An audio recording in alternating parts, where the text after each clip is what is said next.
Railway का हाल अब सुधर गया है। जहां एक परीक्षा होने के कई साल बाद दोबारा एग्जाम का नोटिफिकेशन आता था, अब ये हाल बदलता हुआ दिख रहा है।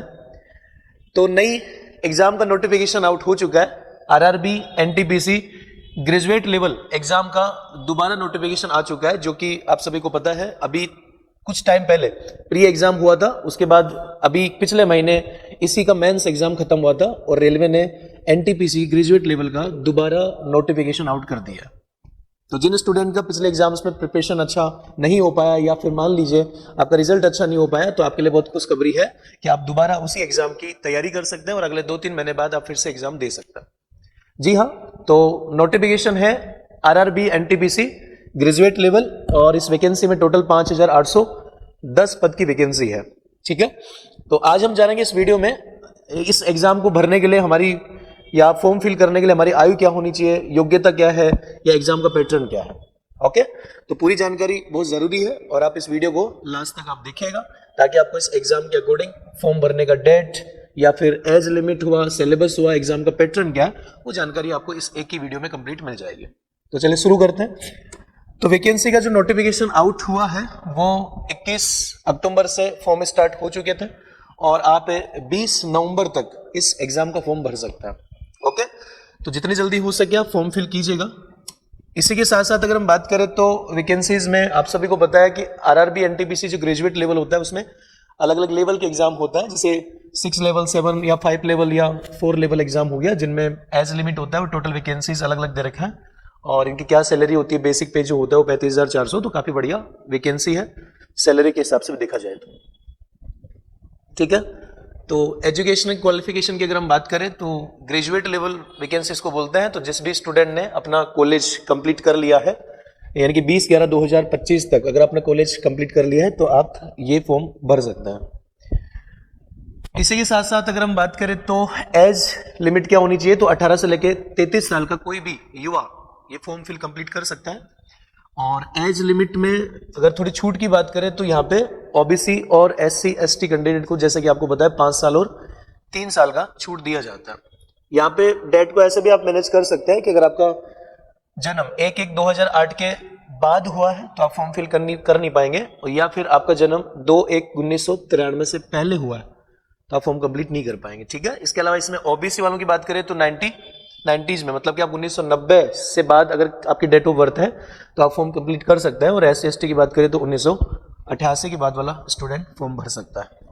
ओके, तो एज 18 से 33 साल होगी। इसके बाद अगर हम बात करें यहाँ पे तो एज में जो छूट आपको मिलती है वो 5 साल और 3 साल की छूट मिलती है। तो जैसा पिछले एग्जाम के अकॉर्डिंग था वही सारा रूटीन है, इसमें बदलाव कुछ है नहीं।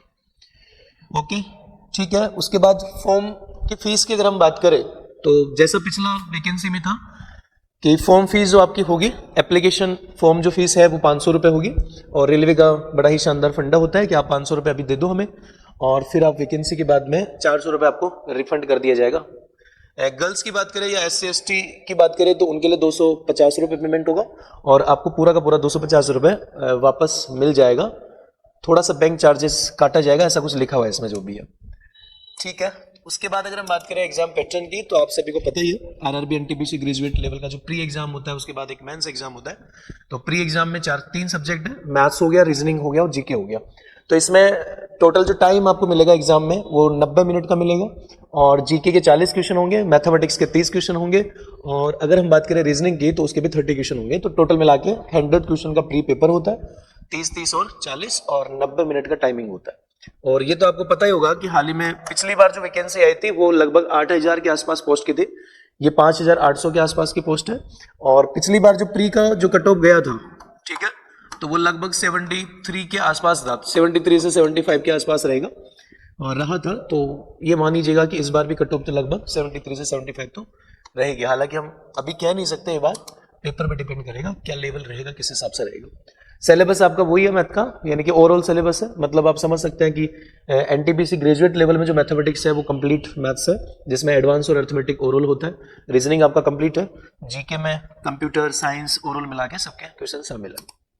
ठीक है, तो सिलेबस के लिए तो आप पीडीएफ देख लीजिएगा, मतलब टेलीग्राम पे हमारा नोटिफिकेशन की पीडीएफ आपको मिल जाएगी और वहां पे आप देख सकते हैं सिलेबस में। ठीक है, प्री पास होने के बाद एक मेंस एग्जाम होता है इसका और अगर आप मेंस एग्जाम की बात करते हैं तो मेंस एग्जाम में वही सेम 90 मिनट का टाइमिंग होता है, बट इसमें जो क्वेश्चंस दिए जाते हैं वो 100 क्वेश्चन के बजाय 120 टोटल क्वेश्चन होता है, जिसमें 35 क्वेश्चन मैथ और रीजनिंग के होते हैं और 50 क्वेश्चन जीके के होते हैं। तो कहीं ना कहीं थोड़ा सा कंपटीशन मेंस में टाइम के हिसाब से बढ़ जाएगा।